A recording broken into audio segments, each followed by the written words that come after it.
रथ यात्रा पूरे विश्व में प्रसिद्ध, लाखों लोग। कितने लाख आते होंगे? 20 लाख? हाँ, उससे ज्यादा, लाखों लोग। वो जो दृश्य है वो पूरे विश्व के लोगों के लिए एक बिल्कुल दर्शनीय दृश्य होता है। और जगन्नाथ दोनों हाथ आगे किए हुए अपने दीनता से भरे हुए इन प्रेमी भक्तों को मिलने के लिए उत्सुक तैयार खड़े हैं। जब भी जाओ भगवान जगन्नाथ का दर्शन करने, वो तो तुमको हग करने के लिए एकदम उत्सुक खड़े हैं। आ जाओ, तुरंत अपने आलिंगन में लेकर के भक्तों को। इसलिए मैंने सुना है कि यहां भी अंदर तक जाने दिया जाता है। मंदिर में खास करके तो रात्रि में वो छूट मिलती है। दिन में भी एक आध बार थोड़ा बहुत समय जब मिल जाता है सेवा के प्रकार से थोड़े मुक्त होकर, तो अंदर तक जाने दिया जाता। और भगवान पंढरीनाथ में भी अंदर तक गर्भगृह में जाकर के आप सीधे भगवान पंढरीनाथ के चरण पर सिर रख करके आप वहां दर्शन कर सकते हैं। तो पंढरीनाथ और जगन्नाथ ये ऐसे देव हैं जो भक्तों से दूरी सह नहीं सकते। और जब कोई थोड़ा गुस्से में होता है तब भी यूं, अच्छा आए, आ गए, बढ़िया, ऐसा भी है। यदि कुछ गलत करके गए, अच्छा आप सिर टेक रहे हो, ये भी एक भाव बनता है। क्यों? पहले वाला भाव तो है ही है कि जो माता पिता की सेवा करेगा, अच्छा काम करेगा, सत्कर्म करेगा, कभी पाप नहीं करेगा, कभी गलत मार्ग पर नहीं जाएगा, तो उनके लिए यह संसार समुद्र, भले ही समुद्र हो लेकिन पानी यहां तक ही है, वो डूबेगा नहीं। और यदि कोई गलत काम करके जाता है तो वो बाप खड़ा है, आ गए,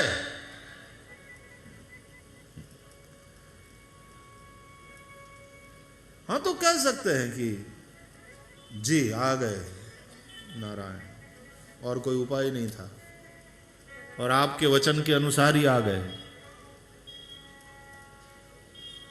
इतने पाप हो गए हैं, इतने पाप हो गए हैं, इतने पाप हो चुके हैं कि अब और कोई उपाय ही नहीं था सिवाय आपकी शरण में आने की।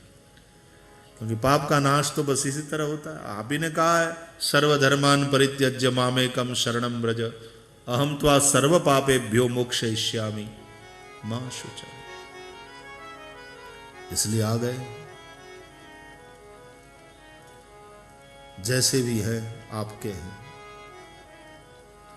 और आपकी शरण में आ गए हैं तो अब पाप का नाश सुनिश्चित है।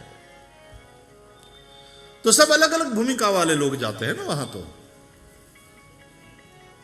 भगवान के मंदिर में जाने वाले है तो सब दर्शनार्थी, लेकिन सबकी भूमिका होती अलग अलग है।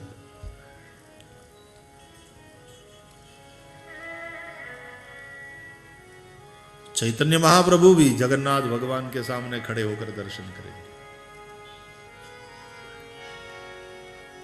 और दर्शन करते करते रोते रोते रोते रोते,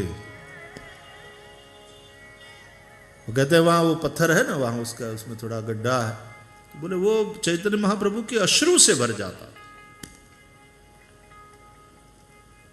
कुछ 18 साल रहे चैतन्य महाप्रभु यहां, जो इतिहास है यदि मैं भूलता न हूं तो 18 साल के करीब कि ज्यादा, इतने वर्ष पर्यंत यहां जगन्नाथपुरी में रहे हैं चैतन्य महाप्रभु। और नित्य भगवान जगन्नाथ का दर्शन। और क्या भाव, ये तो प्रेमियों का प्रदेश है, नहीं तो कहां ब्रज, और यहां आकर के बैठ गए जगन्नाथ के रूप में उड़ीसा में। और उन भगवान जगन्नाथ जो अपने प्रेमियों की कथा सुनते सुनते, गोपियों की, व्रजवासियों की और व्रज प्रेम की कथा सुनते सुनते खुद भी खड़े खड़े रो रहे थे, आंखों से आंसू बह रहे थे, वो वाले प्रेमी प्रभु, तीनों भाई बहन यहां भगवान जगन्नाथ के रूप में विराजमान है पुरी में। लेकिन एक बात मैंने अच्छी ये देखी कि अंदरूनी रास्ते भी बहुत अच्छे हैं, सड़कें बहुत अच्छी उड़ीसा की। ऐसे अंदरूनी रास्ते तो शायद कहीं कहीं बार हमको गुजरात में भी इतने अच्छे नहीं मिलते। उतनी अच्छी सड़कें अंदरूनी रास्तों की मैंने देखी, तो अच्छा है। मुख्य बात यह है कि स्वभाव में जो दैन्य है, धर्म के प्रति निष्ठा है, भगवान जगन्नाथ के प्रति जो प्रेम है, और उसके चलते दुनिया भर के लोग यहाँ यात्रा और भगवान जगन्नाथ का दर्शन, और विशेष रूप से रथ यात्रा पूरे विश्व में प्रसिद्ध, लाखों लोग, कितने लाख आते होंगे? 20 लाख, हाँ? उससे ज्यादा, लाखों लोग। वो जो दृश्य है वो पूरे विश्व के लोगों के लिए एक बिल्कुल दर्शनीय दृश्य होता है। भगवान जगन्नाथ के रथ को खींचने के लिए प्रेम से भक्तिपूर्ण उत्सुक लोग। तो ऐसे प्रांत में भगवान जगन्नाथ की कृपा से यहाँ अंगुल में हम सभी 8 दिवसीय श्रीमद् भागवत ज्ञान यज्ञ के लिए सद्भागी बने हैं। कृष्ण लीला है, उन्हीं भगवान जगन्नाथ की दिव्य लीलाओं का गायन होना है, और वो गायन होना है जो मां रोहिणी ने कृष्ण पत्नियों को द्वारका में सुनाया था। उन लीलाओं का गायन जिसको सुन सुन करके श्री कृष्ण बलदाव और सुभद्रा जी के नेत्रों से प्रेमाश्रु की धारा बह चली। दशम स्कंद पूर्वार्ध की वो सब लीलाएं, उन लीलाओं का गायन होना है। तो हमको लगता है कि भगवान श्री कृष्ण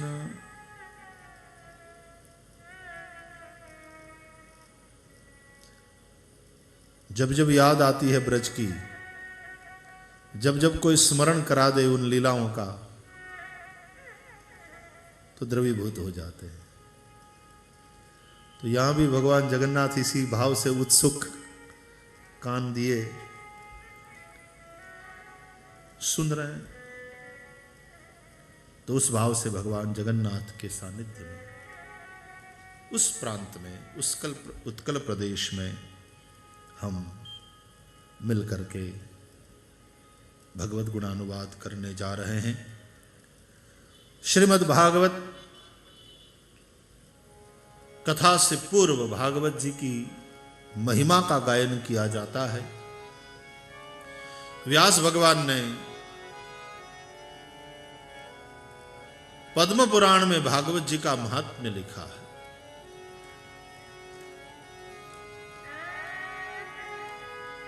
स्कंद पुराण में भी भागवत जी का महात्म्य है। पद्म पुराणांतर्गत भागवत जी का जो महात्म्य है उसका हम गायन करेंगे। आइए हम सब मिलकर के भगवान जगन्नाथ को प्रारंभ में प्रणाम करें, क्योंकि हमारी सारी बातें, हमारी सारी चेष्टा, हमारी सभी क्रियाएं भगवान को प्रणाम करके ही प्रारंभ होती है।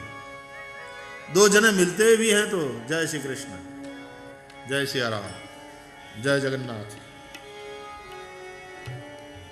भगवान का स्मरण करके ही मिलेंगे। सुबह उठते हो तो आपका दिन भगवान जगन्नाथ के स्मरण से शुरू होता। पूजा इत्यादि करते हो तो प्रारंभ में प्रणाम किया जाता है देवताओं को। तो आइए हम सब मिलकर के प्रारंभ में भगवान जगन्नाथ को प्रणाम करें। सब लोग गाएं। सच्चिदानंद रूपाय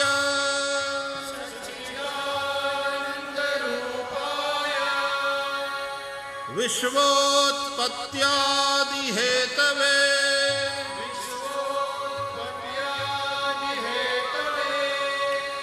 तापत्रय विनाशाय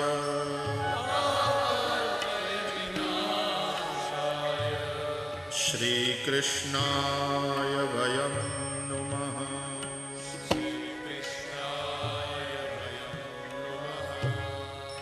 श्री कृष्णाय वयं नुमः।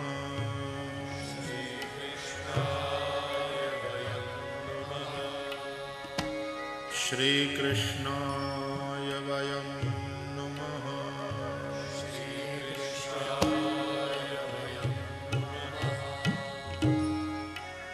सच्चिदानंद रूपाय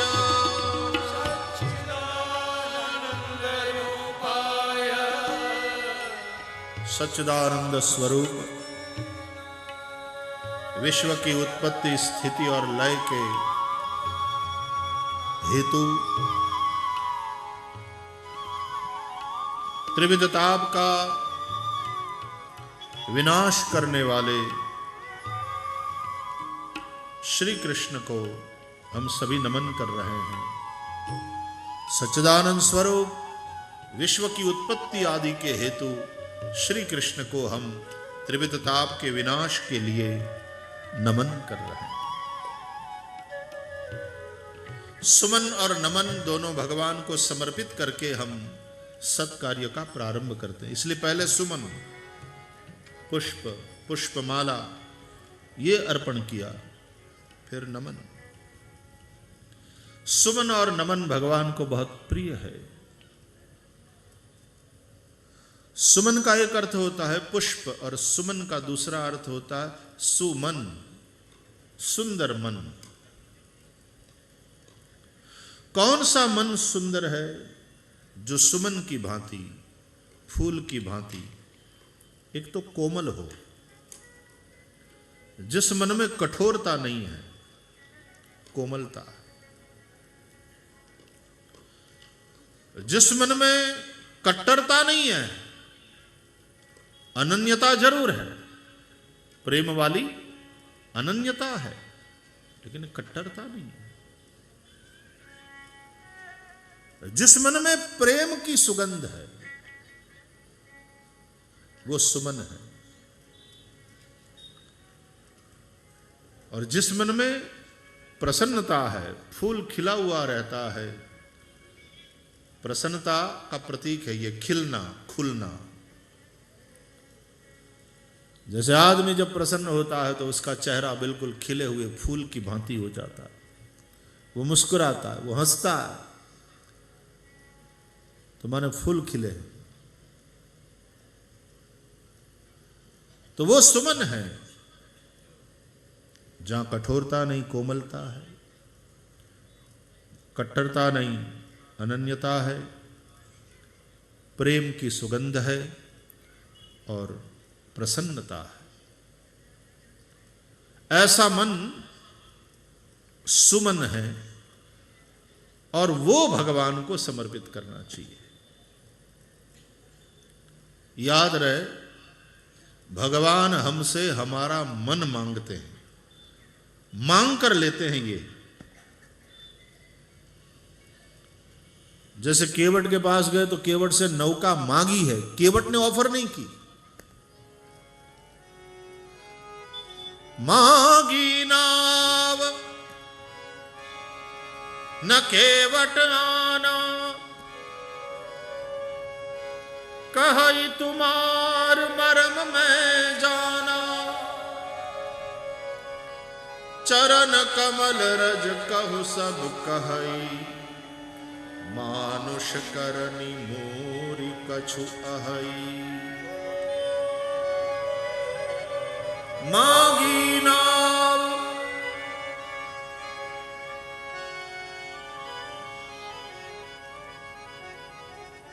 तो मन भगवान मांगते हैं हमसे।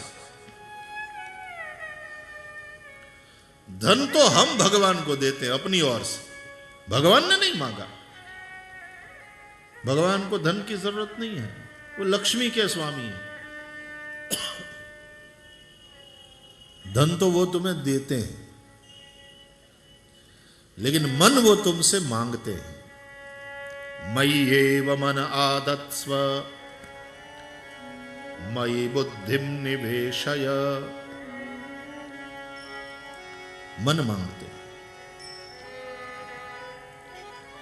तो वो मन सुमन हो, कोमल, प्रेम की अनन्यता से युक्त, प्रेम की सुगंध से भरा और प्रसन्नता से खिला हुआ, ऐसा मन जब भी भगवान देखते हैं तो मांग लेते। हकीकत तो यह है प्यारे कि ऐसे लोग जब तुम्हें भी मिल जाते हैं तो तुमको भी प्यारे लगने लगते हैं। ये आदमी बड़ा मस्त है यार, उसको जब भी मिलो अपने भी एकदम खिल जाते हैं, उसको मिलकर खिल जाते हैं अपने भी। कई लोग होते हैं उनको मिलकर बड़ी प्रसन्नता होती है।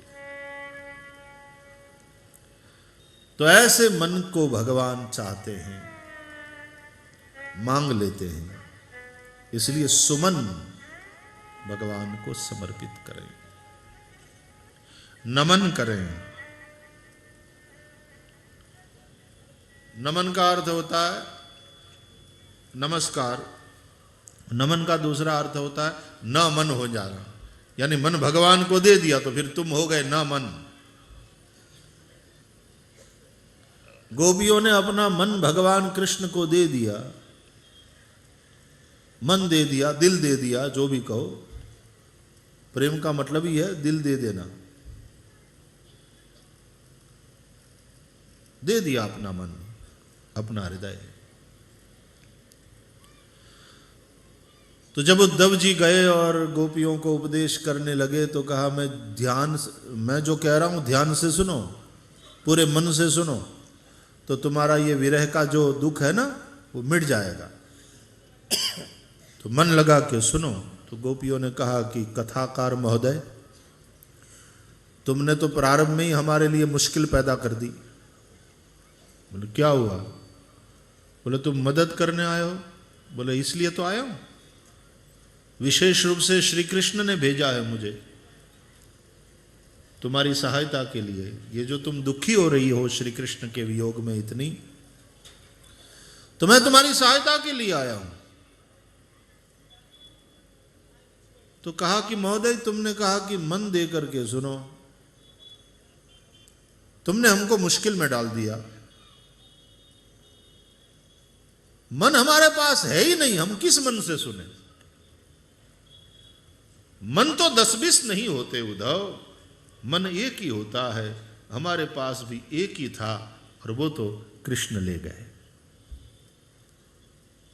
उद्धव मन नाही 10-20, उद्धव मन नाही 10-20, एक हतो सो गयो श्याम संग, एक हतो सो गयो श्याम संग, अब को आराधे ईस।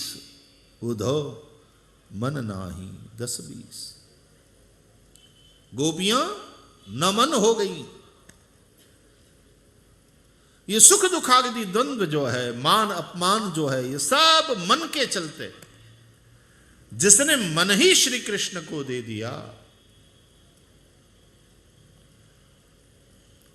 उसको मान अपमान सुख दुख हर्ष शोक कुछ भी नहीं होता।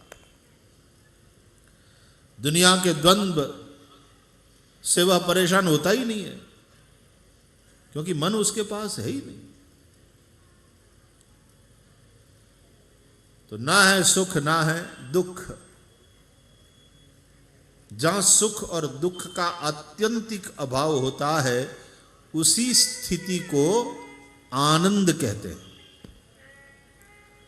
अत्यंतोपरतिर यत्र सुखस्य च दुखस्य च, ये कपिल भगवान कह रहे हैं माँ देवहूति को।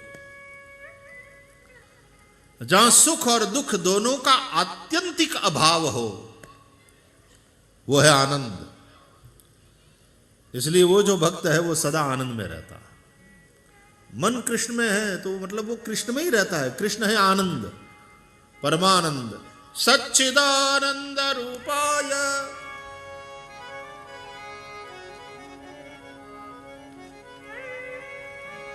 ऐसे सच्चिदानंद घन भगवान श्री कृष्ण को हम नमस्कार करते हैं।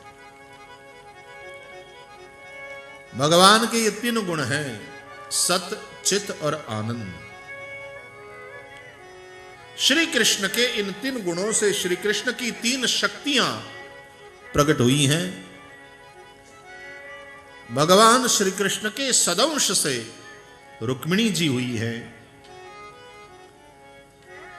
श्री कृष्ण के चिदंश से श्री यमुना जी हुई है और श्री कृष्ण के आनंद अंश से राधा जी हुई है। सच्चिदानंद रूपाय, सदंश से रुक्मिणी वो लक्ष्मी स्वरूपा, चिदंश से श्री यमुना, वही द्वारका की लीला में कालिंदी के रूप में 8 पटरानियों में से एक कालिंदी, ये चिदंश, ये यमुना का ही स्वरूप है। ब्रज में वो यमुना के रूप में है और द्वारका में कालिंदी बनकर के भगवान की सेवा में ये चिदंश से हुई है। और श्री कृष्ण के आनंद अंश से श्री राधा, राधा श्री कृष्ण की आह्लादिनी शक्ति है।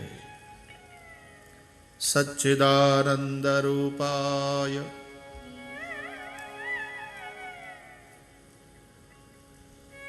वैसे तो 16,108 नारी के स्वामी, लेकिन उनमें ये तीन मुख्य है, रुक्मिणी, श्री यमुना। रुक्मिणी का हरण करके ले आए, श्री यमुना के तट पर बड़ी मस्ती से लीला करते रहे। और राधा तो है ही इनकी आह्लादिनी शक्ति, इनकी प्राण वल्लभा, प्राण स्वरूपा है। आत्मा तु राधिका यस्य, राधा इनकी आत्मा है।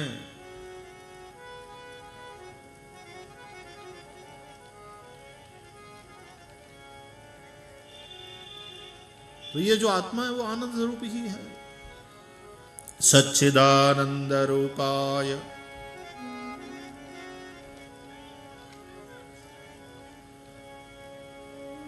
भगवान के इन तीन गुणों से युक्त तीन मुख्य ग्रंथ, आप ये भी कह सकते हैं हमारे यहां रामायण, भागवत और गीता तीनों की बड़ी महिमा। तो सत तत्व प्रधान है रामायण, चिद तत्व प्रधान है गीता और आनंद तत्व प्रधान है भागवत। सच्चिदानंद रूपाय श्री कृष्णाय वयं नुमः। रामायण सततत्व प्रधान है। सत का संबंध क्रिया से है, कर्म का संबंध धर्म से। राम विग्रहवान धर्म है। धर्म क्या है रामायण सिखाती। कर्म कैसा होना चाहिए रामायण सिखाती। चिद तत्व प्रधान है गीता, चिद ज्ञान, एक अद्भुत अध्यात्म शास्त्र है, योग शास्त्र है गीता।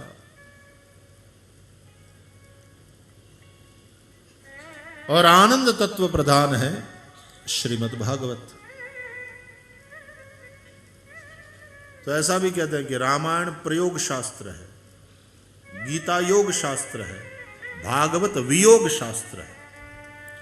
योग शास्त्र गीता, प्रयोग शास्त्र रामायण और वियोग शास्त्र भागवत।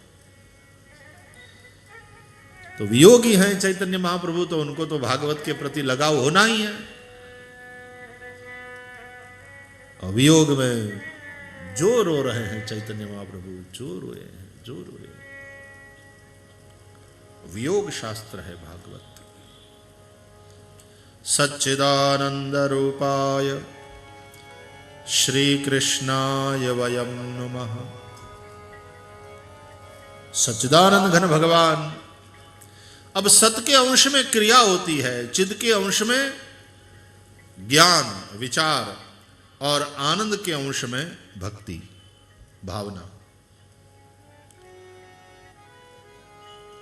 भगवान श्री कृष्ण के स्वरूप का ज्ञान हो, भगवान श्री कृष्ण के प्रति हमारा गहरा प्रेम हो, भक्ति, और हमारे जीवन का फिर प्रत्येक कर्म श्री कृष्ण के साथ जुड़ा हुआ हो, यानी श्री कृष्ण की सेवा।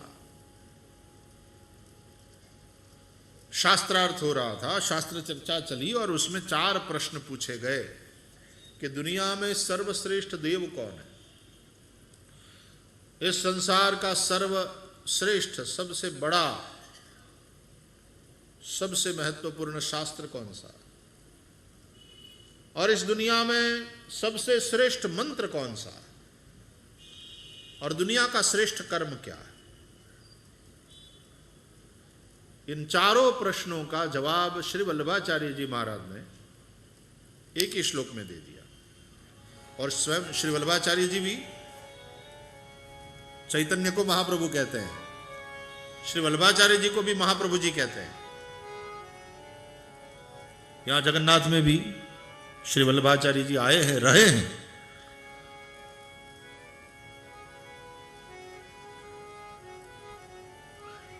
चैतन्य महाप्रभु की जिस प्रकार भगवान जगन्नाथ से संबंधित कथाएं हैं, उसी तरह के वल्लभाचार्य जी की भी कथाएं हैं। यहां जगन्नाथपुरी में तो एकादशी के दिन भी भात की हांडी जो चढ़ती है भगवान जगन्नाथ को, और वो प्रसाद लेना। नहीं तो एकादशी के दिन तो लोग भात नहीं खाते साधारणतया, और व्रत भी नहीं करेंगे तो कोई बात नहीं, रोटी खा लो, ठीक है, व्रत नहीं किया तो, लेकिन भात तो खाएंगे ही नहीं, इतना तो रखते हैं। और यहां बिल्कुल उल्टा, भात का ही प्रसाद।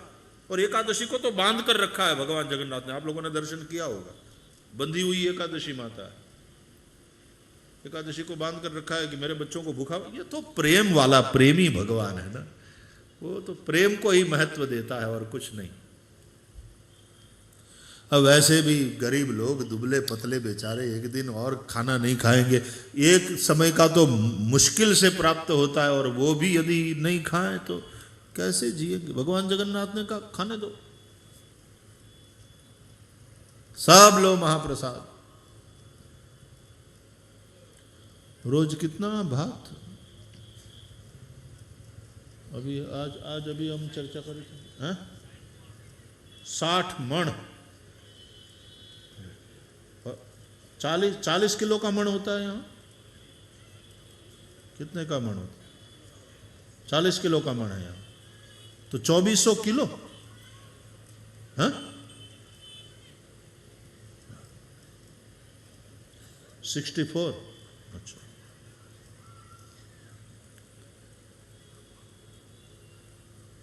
इतना ज्यादा क्यों? बोले अपने सभी भक्तों को खिलाने के लिए। ये परंपरा से तब से ही चली आ रही है कि फिर बढ़ता घटता रहता है इसमें वही रहेगा प्रमाण।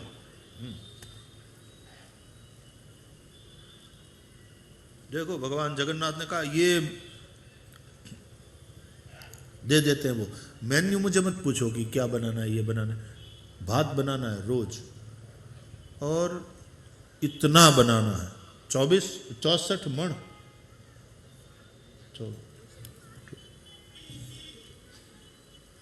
कि हमारे जितने भी प्रेमी आए हो, यहां से कोई भूखा न जाए, सबको भगवान जगन्नाथ प्रसाद बांटते। कोई भूखा न रहे। तो एकादशी के दिन भी यहाँ तो प्रसाद लिया जाता है भात का। तो श्री वल्लभाचार्य जी जगन्नाथपुरी में विराज रहे थे और भगवान जगन्नाथ के सामने खड़े दर्शन कर रहे थे। अब तब जाकर के किसी ने श्री वल्लभाचार्य जी के, महाप्रभु श्री वल्लभाचार्य जी के हाथ में जगन्नाथ भगवान का प्रसाद रख दिया कि लीजिए भगवान जगन्नाथ का प्रसाद। अब महाप्रभु श्री वल्लभाचार्य जी ने एकादशी का व्रत किया था और प्रसाद दे दिया गया हाथ में। भात का प्रसाद अनादर भी नहीं कर सकते, और यदि खाए तो एकादशी का व्रत टूटे। तो श्री वल्लभाचार्य जी के निष्ठा का दर्शन करो कि हाथ में भगवान जगन्नाथ का प्रसाद है और श्री वल्लभाचार्य जी खड़े खड़े खड़े भगवान जगन्नाथ का स्तवन करते रहे, हाथ में प्रसाद धरे, जगन्नाथ का दर्शन करते हुए बस स्तवन करते रहे, स्तुति करते रहे। पूरा दिन उसमें बिता दिया। एकादशी बीत गई स्तवन करने में, और जब द्वादशी लग गई तो फिर श्री वल्लभाचार्य जी ने भगवान जगन्नाथ का प्रसाद पा लिया। प्रसाद का अनादर भी नहीं हुआ और उनका एकादशी वाला व्रत भी सुरक्षित रहा। ये निष्ठा है महापुरुषों की।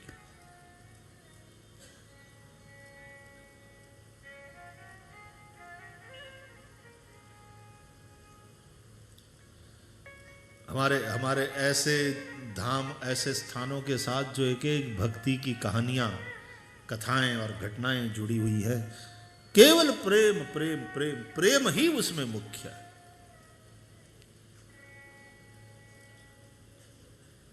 सच्चिदानंद रूपाय श्री कृष्णाय वयम नमः।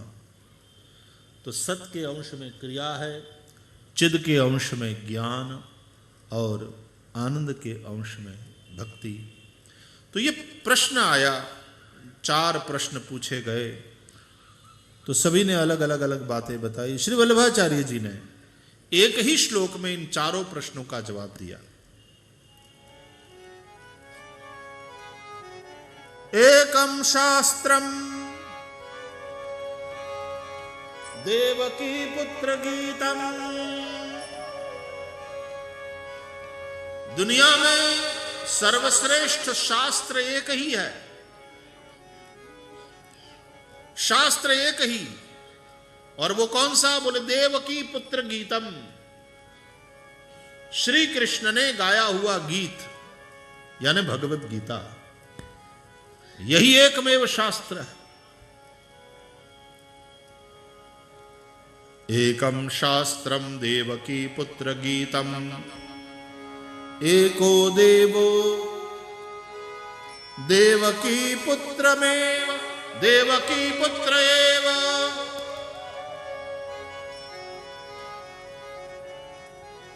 सबसे श्रेष्ठ देव भी एक ही है और वो है देवकी पुत्र श्री कृष्ण। एको मंत्रो तस्य नामानि यानि। दुनिया में सर्वश्रेष्ठ मंत्र कौन सा? बोले एक ही, श्री कृष्ण का नाम। और सबसे श्रेष्ठ कर्म कौन सा है? चौथे चरण में उस प्रश्न का जवाब दिया, कर्माप्येकम तस्य देवस्य सेवा।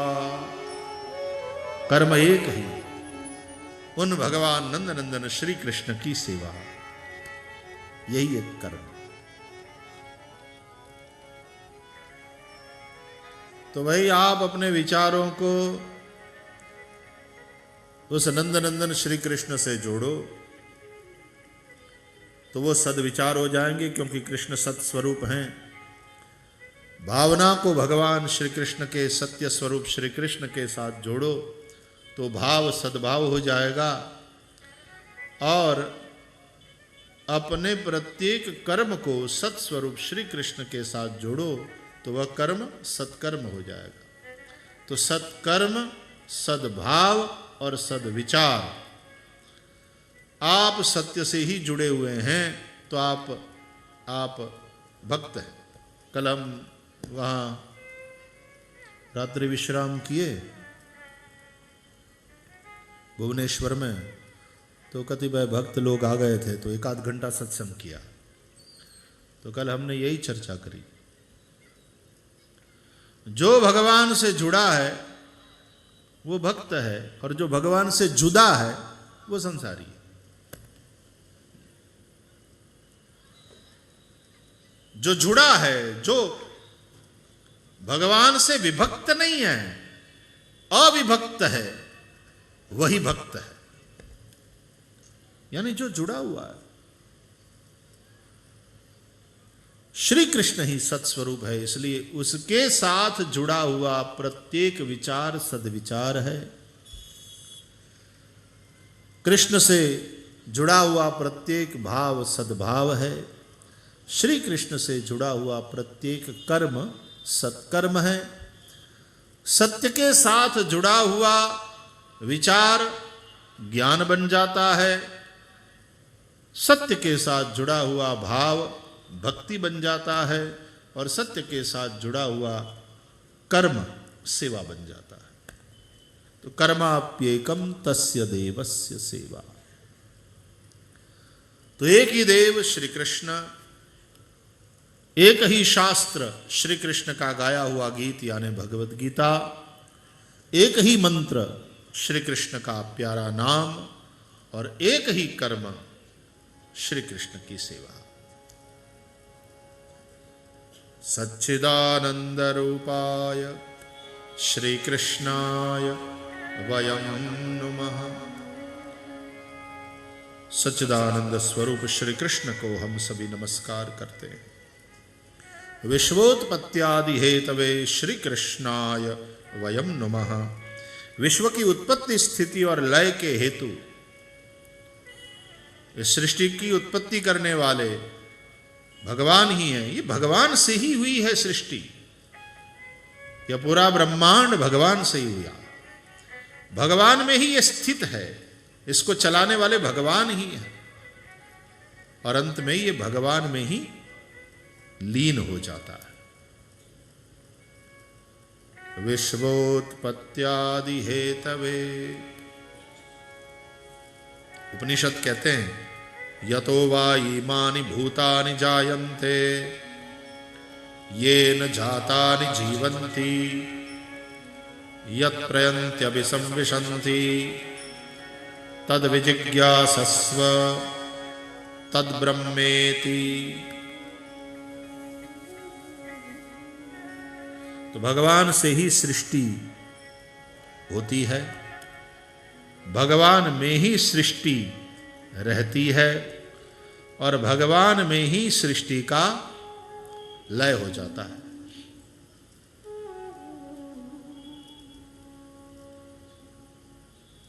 वे सृष्टि के कारण श्री कृष्ण को हम नमस्कार करते हैं। तापत्रय विनाशाय श्री कृष्णाय वयं नुमः। त्रिविध तापों का नाश करने वाले हैं कृष्ण। आदि दैविक आदि भौतिक आध्यात्मिक त्रिविध ताप के विनाश के लिए हम श्री कृष्ण को नमन करें। देखो, भगवान से जुड़े हुए थे तो आनंद था, जुदा हुए संसारी बने, और संसार है ही दुख रूप।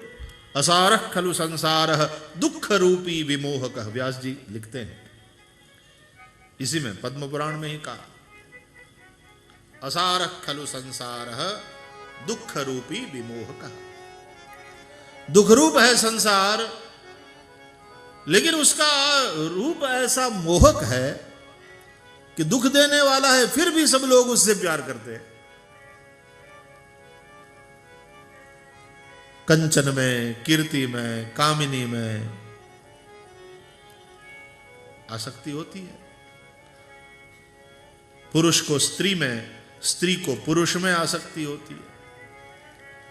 दोनों को कंचन में, स्वर्ण में, धन में, पैसे में आसक्ति होती है। और कीर्ति, हमारा नाम हो जाए संसार में, कीर्ति के पीछे लोग भागते हैं। ये सामान्य है। वो कितने दुखी होते हैं उसके लिए, है तो दुख रूप। कीर्ति भी दुखी करेगी अंत में। क्यों? जो नाम वाला है वही बदनाम होता है।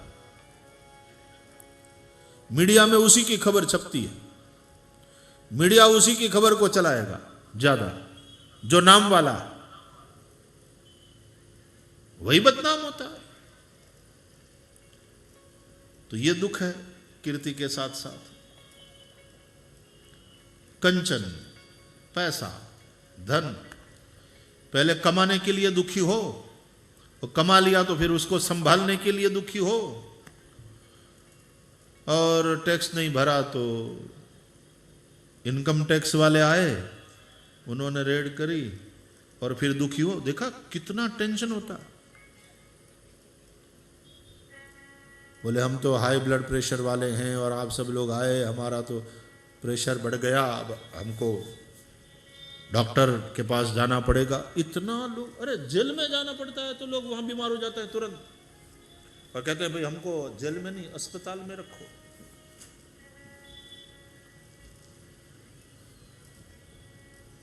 धन भी दुखी करता है, कीर्ति भी दुखी करती है।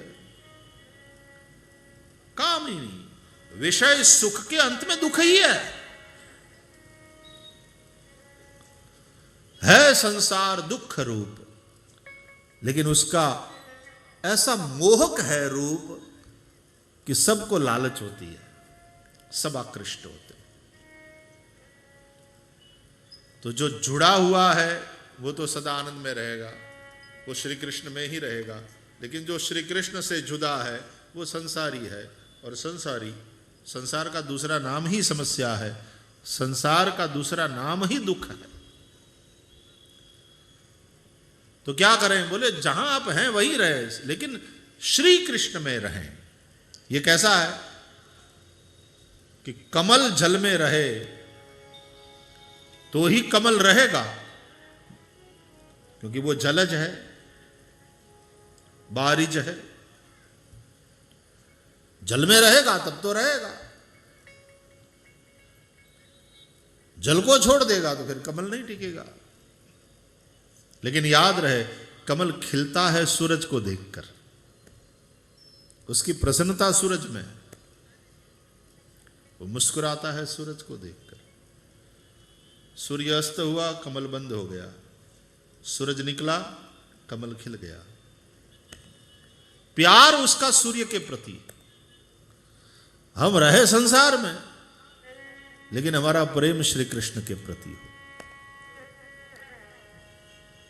जो जग में रहूं तो ऐसे रहूं, जो जल में कमल का फूल रहे। श्री कृष्ण ने भी गीता में कहा, पद्मपत्रमिवाम्बसा, जैसे अंबसा जल में पद्म पत्र है, रहता जल में है, जल से है, जल में है, जल का ही एक रूप है समझ लो, लेकिन फिर भी जल से जुदा। जल उसको भिगोता नहीं। पानी के कुछ बिंदु कमल पत्र पर पड़े हों तो मोती की तरह लुढ़कते हैं इधर उधर, लेकिन वो पत्ता भिग नहीं जाता।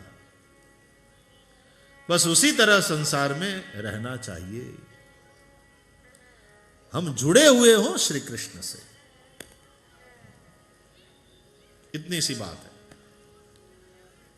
वही वाली बात जो अनेक बार समझाया है कथाओं में कि भाई नौका समुद्र में रहे, लेकिन समंदर नौका में नहीं आना चाहिए। हम संसार में रहे कोई बात नहीं, लेकिन जिस दिन संसार हमारे में आया तो डूबेंगे।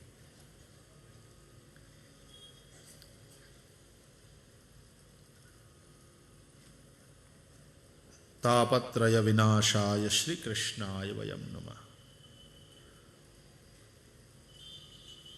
त्रिविध ताप का विनाश करने के लिए हम सभी श्री कृष्ण को नमस्कार करते हैं।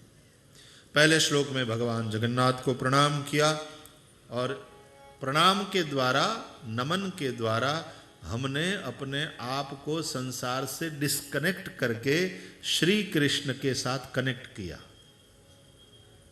हाँ, मंगलाचरण का ये श्लोक, मंगलाचरण करने का तात्पर्य ही है अपने आप को संसार से डिस्कनेक्ट करके भगवान के साथ कनेक्ट करना, मन बुद्धि इंद्रियों को भगवान में लगाना।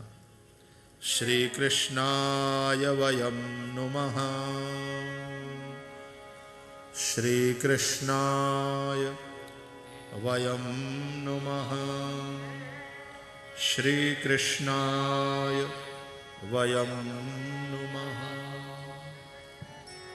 हम सभी श्री कृष्ण को नमस्कार करते हैं।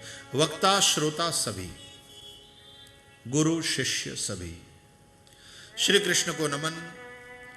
श्री कृष्ण कथा सुनाने वाले सद्गुरुदेव श्री सुखदेव को नमन। यं प्रव्रजन्तमनुपेतमपेत कृत्यं द्वैपायनो विरह कातराजुहाव पुत्रेति तन्मयतया तरवोऽभिनेदुः तं सर्वभूतहृदयं मुनिमानतोऽस्मि।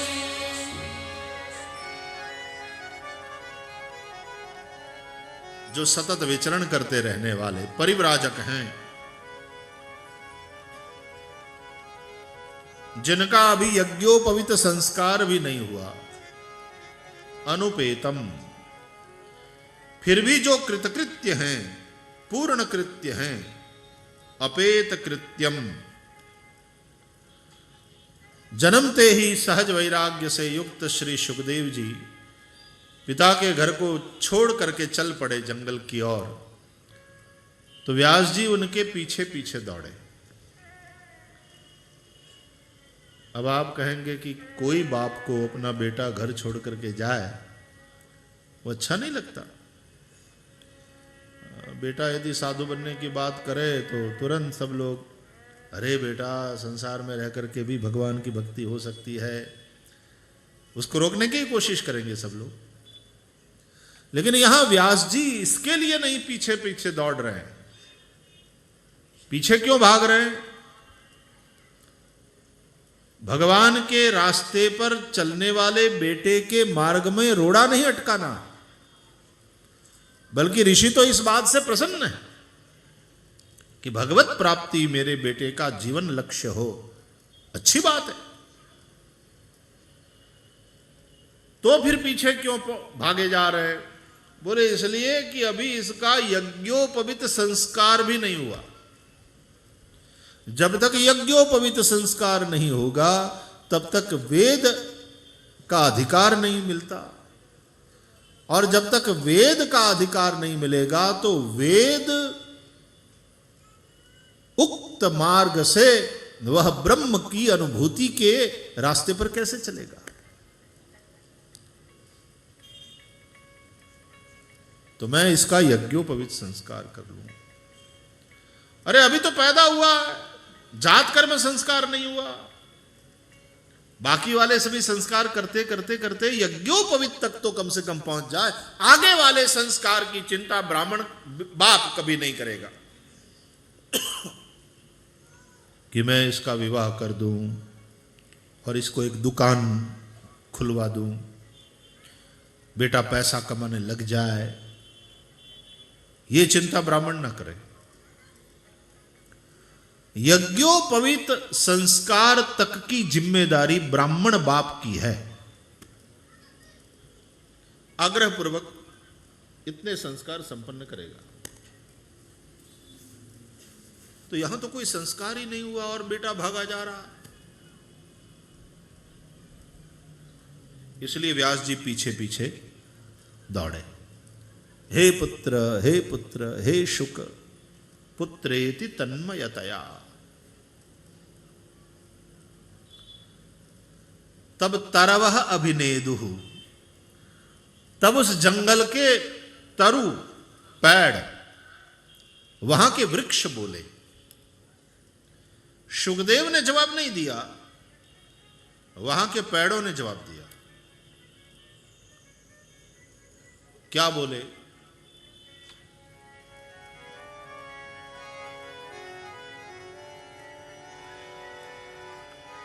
देखो भाई, संस्कार की जरूरत उसको पड़ती है जिसमें विकार हो। जिसमें कोई विकार है ही नहीं, उसको संस्कार की क्या आवश्यकता। शुकदेव जी ऐसे महापुरुष हैं, जन्मते ही वे अपेत कृत्य हैं, पूर्ण कृत्य। कृतकृत्य मतलब अब इनके लिए कुछ भी करना, कुछ भी सीखना बाकी नहीं रह गया। ये पूर्ण कृत्य है, इनमें कोई विकार है ही नहीं। भैया कपड़ा आपका गंदा हो गया हो, मैला हो गया हो, तो उसको धोने की जरूरत पड़ती है, इस्त्री करने की जरूरत पड़ती है। जहां विकार ही नहीं कोई, तो वहां संस्कार की भी क्या आवश्यकता है।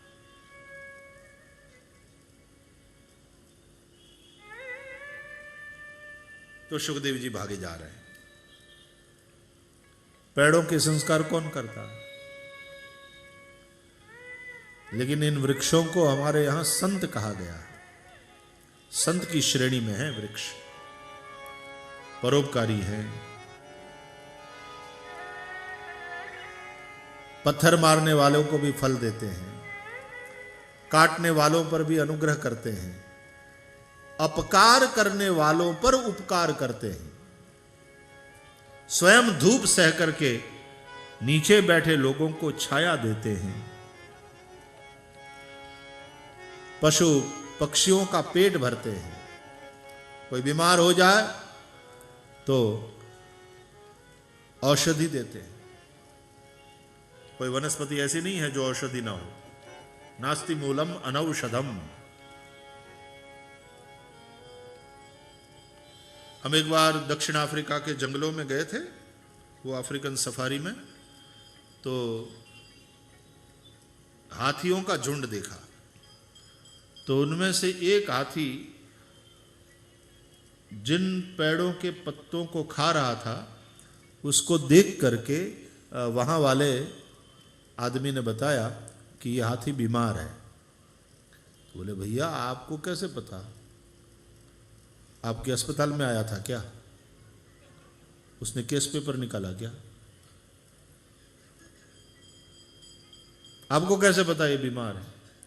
बोले वो जिस पेड़ के पत्तों को अभी खा रहा है वो उसके लिए औषधि है।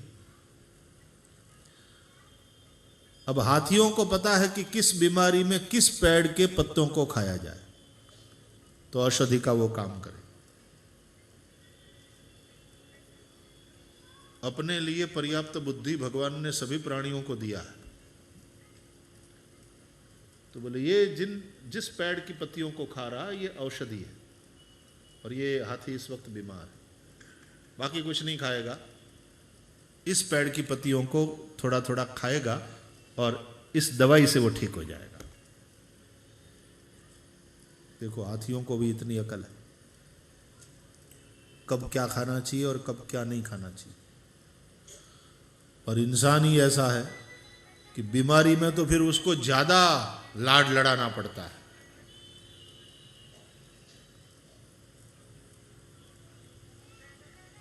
लो रोटी तैयार है, थोड़ा खा लो, बिल्कुल खाने का मन ही नहीं, रुचि नहीं।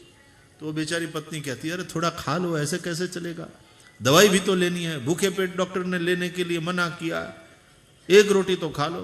बिल्कुल रुचि नहीं, रुचि। अरे थोड़ा तो खा लो, ऐसे कैसे चलेगा,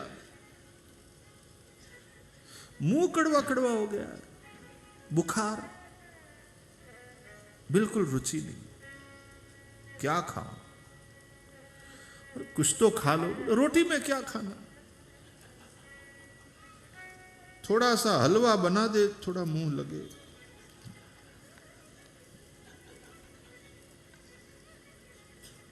तो तब उसके लिए खास हलवा बनाना पड़ता है।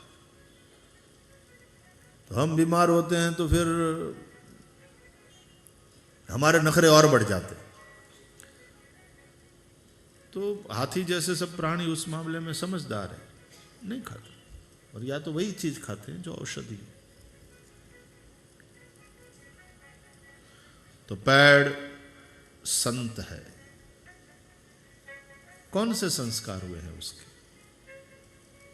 तरवह अभिनेदु, वहां के वृक्ष बोले कि महाराज हम अपने फल नहीं खाते, हम अपने फलों को दुनिया के लिए दे करके जाते हैं। ये आपका फल, आपका बेटा संसार के अनेक जीवों का उद्धार करेगा, इसको रोको मत, इसको जाने दो, कोई संस्कार की आवश्यकता नहीं है, ये पूर्ण कृत्य है, अपेत कृत्य है, कृत कृत्य है। ऐसा जंगल के तरुओं ने कहा। ऐसे सर्वभूत हृदय श्री सुखदेव जी महाराज को, सद्गुरु श्री सुखदेव जी को नमस्कार। श्रीमद् भागवत परमहंस की संहिता है और श्री सुखदेव परमहंस है, इसलिए श्री सुखदेव जी को वंदन। नैमिषारण्य में शौनकादिक ऋषियों का दीर्घ सत्र चल रहा था। गोमती का तट, नैमिष क्षेत्र, जैसे ये पूरा पुरुषोत्तम क्षेत्र है, उत्कल प्रांत, यहां भगवान जगन्नाथ का निवास, उसी तरह वाराह क्षेत्र है। यहां महाराष्ट्र में चले जाओ, मुंबई, नासिक, दंडकारण्य, सब परशुराम क्षेत्र है। ये पुरुषोत्तम क्षेत्र है, उत्कल प्रांत, जगन्नाथपुरी। तो नैमिष क्षेत्र, गोमती का तट, 88,000 शौनकादि ऋषि मुनियों का दीर्घ सत्र चल रहा है। नित्य होम करने के पश्चात अपराह्न समय में श्री सुत जी के मुख से भगवान की मंगलमयी कथा सुनते हैं। प्रारंभ में प्रश्न करते हैं शौनकादिक और उत्तर में श्री सुत जी कथा सुनाते हैं। आज भी प्रश्न किया। अज्ञान ध्वांत विध्वंस कोटि सूर्य समप्रभ सूत आख्याहि कथा सारम मम कर्ण रसायनम। अज्ञान रूपी अंधकार को मिटाने के लिए करोड़ों सूर्य समान है सुत जी।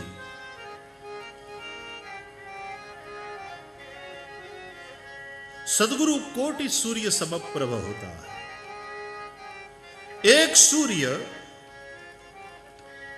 आधी पृथ्वी को प्रकाशित करता है, आधे में दिन होता है, आधी में रात होता है।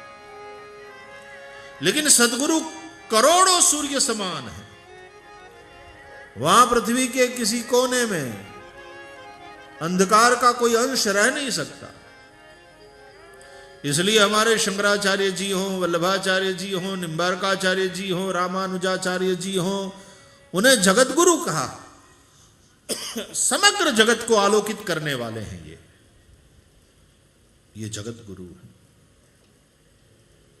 कोटि सूर्य समप्रभ, और करोड़ों सूर्यों के प्रकाश को, तेज को अपने भीतर लिए हुए, तथापि गुरु पूर्णिमा मनाते हैं हम। पूर्णिमा के चंद्रमा की तरह शीतल आह्लादक होते हैं। तो एक सूरज की धूप सही नहीं जाती, तो करोड़ों सूरज की धूप, वो तेज। दिवी सूर्य सहस्रस्य, जब श्री कृष्ण ने अपना वो विराट रूप दिखाया ना कुरुक्षेत्र में, अर्जुन ने देखा जैसे करोड़ों सूर्य एक साथ निकल आए हों आसमान में। उस तेज को अर्जुन सह नहीं पाया, भयभीत गदगद होकर के, भयभीत होकर के श्री कृष्ण को प्रणाम करते हुए प्रार्थना करता है कि आपका यह तेज, आपका यह स्वरूप मेरे लिए असह्य है, मैं इसको सह नहीं पा रहा हूं। इसलिए पहले जैसे थे उसी रूप में आप दर्शन दो, अनुग्रह करो।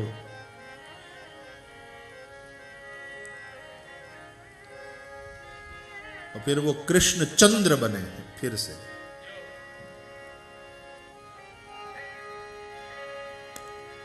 रामचंद्र, कृष्ण चंद्र है तो अनेकों अनेकों सूर्यों का तेज उनमें, लेकिन चंद्रमा की भांति शीतल आह्लादक और दर्शनीय हो जाते हैं सदगुरु भी। इसलिए गुरु की पूर्णिमा मनाई जाती है, गुरु पूर्णिमा। तो आप करोड़ों सूर्य समान हैं हे सुत जी, भगवान की मंगलमयी कथा हमको सुनाइए, ये हमारे कान का रसायन है। महाराज, यह घोर कलिकाल आया है, जीव सब आसुरी वृत्ति वाले होने लगे। केवल अपने प्राणों में ही रमते रहना वो आसुरी वृत्ति, यानी खाओ पियो और मजा करो, ये विचारधारा है जिनकी, वे सब असुर हैं। अरे भैया, जीवन का लक्ष्य क्या है, इसका विचार करो, और उस लक्ष्य की प्राप्ति कैसे हो सकती है उसका विचार करो। मानव जीवन एक अवसर है। एहि तन कर फल विषय न भाई, स्वर्ग स्वल्प अंत दुखदाई। गोस्वामी तुलसीदास जी कहते हैं कि यह मानव शरीर का फल विषय भोग नहीं है। केवल खाओ पियो और मजा करो, इसके लिए जीवन नहीं है। भैया 8 दिन के लिए यहां उड़ीसा में आए हैं, अंगुल में आए हैं, तो अकारण नहीं आए हैं, उसका कोई हेतु है, कोई वजह है, कोई कारण है।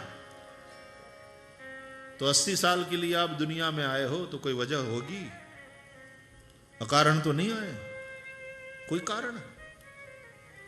और जिस हेतु को लेकर के यहां अंगुल में आए हैं वही काम न करें तो आने का क्या मतलब है?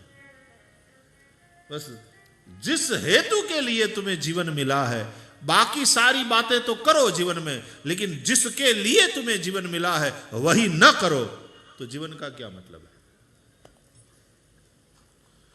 हम विषय भोग में ही अपने जीवन को पूरा कर देते हैं। तुलसीदास जी कहते हैं यही तन कर फल विषय न भाई। विषय भोग ये इस मानव शरीर का हेतु नहीं है, क्योंकि विषय भोग के लिए यदि शरीर मिलता तो वो तो दूसरी योनियों में भी है। कुत्ता बिल्ली गधा बना देते, उन शरीरों में भी विषय भोग तो है। जहां तक विषय भोग के सुख का प्रश्न है, कुत्ते में और इंसान में कोई फर्क नहीं है।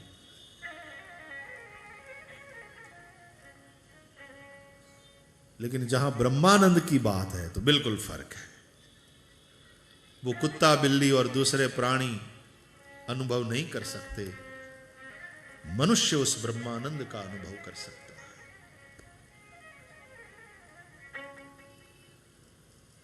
स्मार्टफोन है, ये सामान्य फोन नहीं है।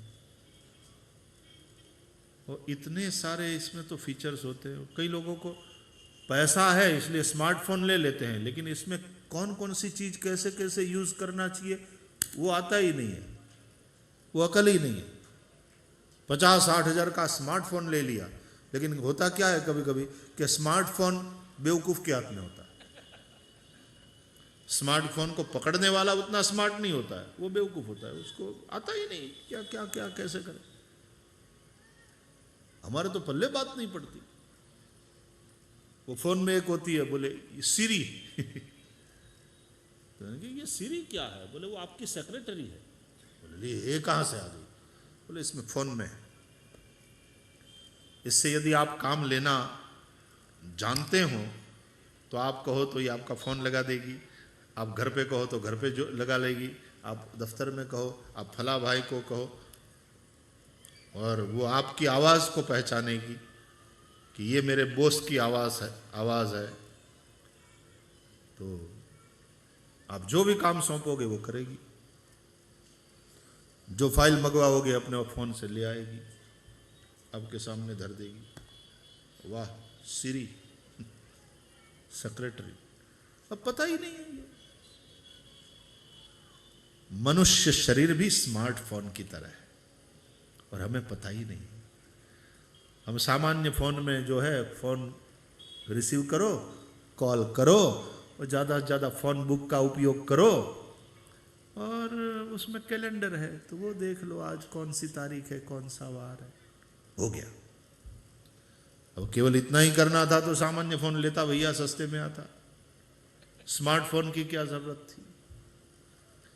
तो जहां तक विषय भोग की बात है तो कुत्ता बिल्ली बन जाता भैया, मानव बनने की क्या जरूरत थी? ये तो स्मार्टफोन है, इसके द्वारा तो हम ब्रह्मानंद का अनुभव कर सकते हैं। यही तन कर फल विषय न भाई। और यज्ञादि पुण्य कर्म करते करते स्वर्ग की प्राप्ति करना, स्वर्ग सुख को प्राप्त करना, यह भी इस मानव शरीर का हेतु नहीं हो सकता, क्योंकि स्वर्ग वो स्वल्प अंत दुखदाई। स्वर्ग सुख भी शाश्वत नहीं है। स्वर्ग का सुख भोगने के लिए पहले पुण्य का किराया एडवांस में जमा करना पड़ता। स्वर्ग सुख की जहां तक बात है वो प्रीपेड कार्ड की तरह है। मोबाइल में प्रीपेड कार्ड, पैसा पहले भर दो, जितना यूज करो कटता चला जाता है। कि तुम्हारे लास्ट फोन की कॉस्ट ये हुई, आपने इतना मिनट इतना सेकंड बात किया और आपका इतना पैसा कटा। Now the balance is so and so दिखा देता है। स्वर्ग सुख ऐसा ही है, प्रीपेड कार्ड जैसा है।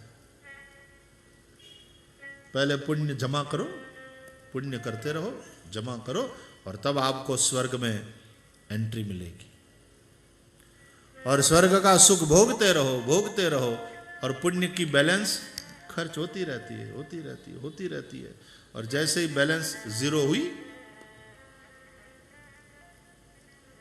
धक्का मारकर वहां से निकालेंगे, फिर नहीं रह सकते आप स्वर्ग में। तेतम भुक्त्वा स्वर्गलोकम विशालम क्षिणे पुण्ये मर्त्यलोकम विशंति। जैसे ही पुण्य क्षीण हो गए फिर से मृत्युलोक में आना पड़ता कि अब भाई अब कोई बैलेंस नहीं बची भैया, जाओ वापस जाओ। तो स्वर्ग वो स्वल्प, स्वर्ग का सुख भी स्वल्प है, अंत दुखदाई। अंत में तो दुख ही है, फिर से दुख रूप संसार में आना पड़ता। इसलिए वो भी मानव जीवन का हेतु नहीं हो सकता। तुम शाश्वत सुख की खोज करो। मानव जन्म मिला है तो शाश्वत सुख की खोज करो।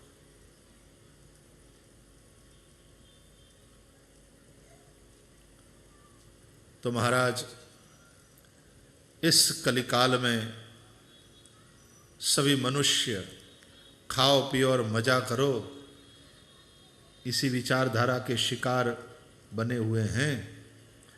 और ऐसे आसुरी वृत्ति वाले जीवन में इन मनुष्यों का कल्याण कैसे हो, उनका मंगल कैसे हो, उन्हें श्री कृष्ण की प्राप्ति कैसे हो, उन्हें उस शाश्वत सुख की अनुभूति कैसे हो, ये आप बताओ, ये समझाओ। बड़ी महत्वपूर्ण बात कही।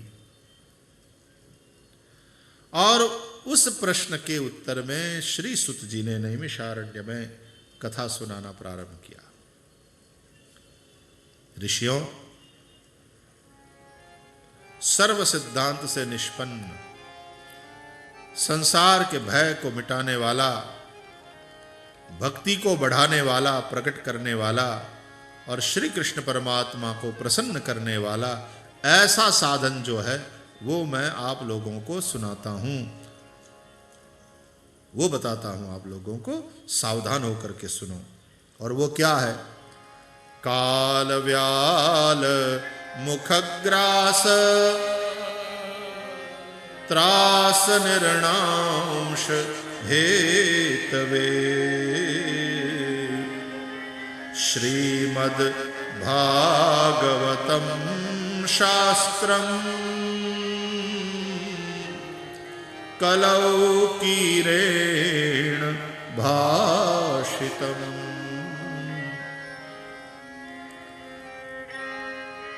मृत्यु रूपी सर्प का ग्रास होने का जो त्रास है, यानी मृत्यु की जो पीड़ा है, उससे बचने के लिए और शाश्वत सुख की प्राप्ति के लिए इस कलिकाल में शुकदेव जी ने श्रीमद् भागवत का उपदेश किया है। वो साधन है श्रीमद् भागवत। भागवत का आश्रय करो तो जीवन का हेतु क्या है समझ में आएगा। भागवत का आश्रय करो तो शाश्वत सुख की आपको अनुभूति होगी। इसलिए जन्म जन्मांतर का जब पुण्य एकत्र होता है तब श्रीमद् भागवत की प्राप्ति होती है। भैया भागवत सुनोगे, भागवत कथा कराओगे तो आपको पुण्य मिलेगा। भागवत का आयोजन कराओगे तो आपको पुण्य मिलेगा ना। आपने जो पुण्य किए हैं उसके चलते भागवत का आयोजन हुआ। जन्मांतरे भवेत् पुण्यम तदा भागवतम लभेत्। भागवत का आयोजन करने से पुण्य नहीं मिलता, अनेक जन्मार्जित पुण्य जब फल देते हैं तब भागवत का आयोजन होता। अरे तो फिर पुण्य के फल स्वरूप भागवत मिलेगा तो फिर भागवत कथा हो गई तो हमारे पुण्य खर्च हो गए, तो फिर पुण्य की बैलेंस नहीं रहेगी कि उस पुण्य के फल स्वरूप हमने तो भागवत का आनंद ले लिया 7 दिन 8 दिन और पुण्य का बैलेंस खत्म। नो, समझो क्या होता है। बोले भागवत पुण्य के चलते ही होता है। पूर्वजों के और हमारे जो भी पुण्य हुए हों जमा, उसके फल स्वरूप भागवत का आयोजन हुआ। और जब भागवत का आयोजन हुआ तो आपके पुण्य खर्च नहीं हो जाते, आपके पुण्य कन्वर्ट हो जाते। किस में? कृष्ण प्रेम में। भागवत की कथा आपके पुण्यों को कृष्ण प्रेम में कन्वर्ट कर देती है। दूसरे लोग की आप जब यात्रा करें,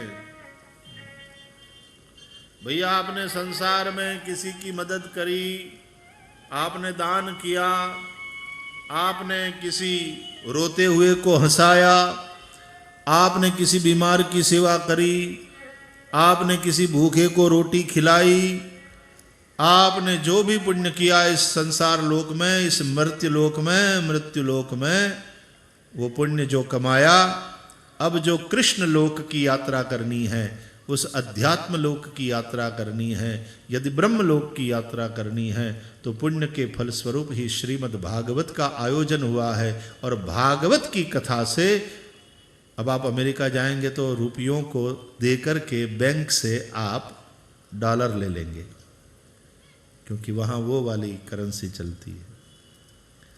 तो श्रीमद् भागवत से क्या होगा? बोले आपके जो पुण्य हैं वो खर्च नहीं हो जाते। पुण्यों के फल स्वरूप भागवत की कथा मिली है, लेकिन भागवत की कथा से पुण्य खर्च नहीं हो जाते। आपके किए हुए पुण्य कृष्ण प्रेम में कन्वर्ट हो जाते। और जैसे ही श्री कृष्ण प्रेम में कन्वर्ट हुए और आप उस अलौकिक यात्रा, दिव्य लोक की यात्रा, कृष्ण लोक फलप्रद, धन्या भागवती वार्ता प्रेत पीड़ा विनाशिनी सप्ताहोपि तथा धन्य कृष्ण लोक फलप्रद। कृष्ण लोक की, फिर मर्त्य लोक में नहीं, आपको कृष्ण लोक में ये कथा ले जाती है। और कृष्ण लोक में जाने के लिए वहां तो करेंसी है कृष्ण प्रेम। तो आपके पुण्य कन्वर्ट हो जाते हैं कृष्ण प्रेम में। तो ऐसी यह दिव्य कथा, जन्मांतरे भवेत् पुण्यम तदा भागवतम लभेत्। हम सभी का यह सौभाग्य है कि कोई न कोई जो भी सत्कर्म किया होगा, जिसके चलते आज हम लोगों को देव दुर्लभा यह भागवत कथा प्राप्त हुई है। दिन प्रति अपराह्न समय में 3 बजे से लेकर के 7 बजे तक यह कथा यात्रा चलेगी। सारी व्यवस्थाएं बहुत सुंदर हुई है कथा समिति के सभी कार्यकर्ताओं के द्वारा, और हम लोग भी इसका पूरा आनंद लेंगे। 3 बजे यहाँ वो इसके पूर्व ही महामंत्र का संकीर्तन शुरू हो जाएगा। हम सभी लोग आकर के अपना अपना स्थान ग्रहण कर लें। जैसे जैसे यात्रा आगे बढ़ेगी और कुछ रहस्य खुलते चले जाएंगे, और आपके हृदय का कमल भी विकसित होता चला जाएगा, और आनंद बढ़ता चला जाएगा। भगवान की महती अनुकंपा है कि हम सबको, मुझे कहने का, आप लोगों को श्रवण करने का, और सभी कार्यकर्ताओं को इसमें योगदान करने का जो अवसर मिला है, ये भगवान की महती अनुकंपा के चलते हैं। हम सभी लोग इसका पूरा आनंद लेंगे। आइए कथा को, आज इस प्रारंभिक वक्तव्य को यहाँ विराम देने से पूर्व कुछ मिनट हरिनाम संकीर्तन करेंगे। हरे ही शरणम, हरे ही शरणम, हरे ही शरणम, हरे ही शरणम,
शरणं हरि शरणं हरि शरणं हरि शरणं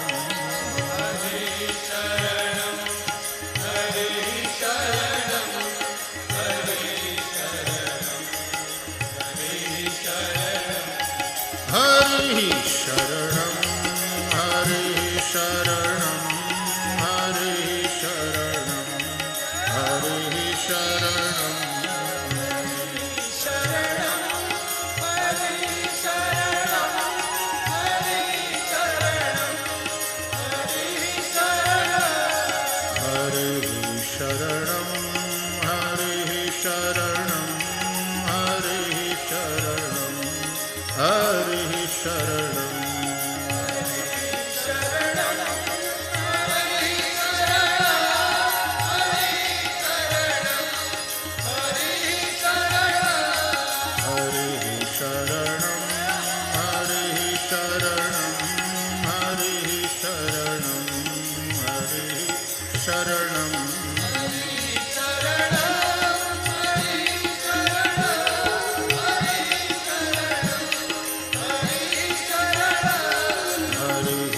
शरणं हरि शरणं हरि शरणं हरि शरणं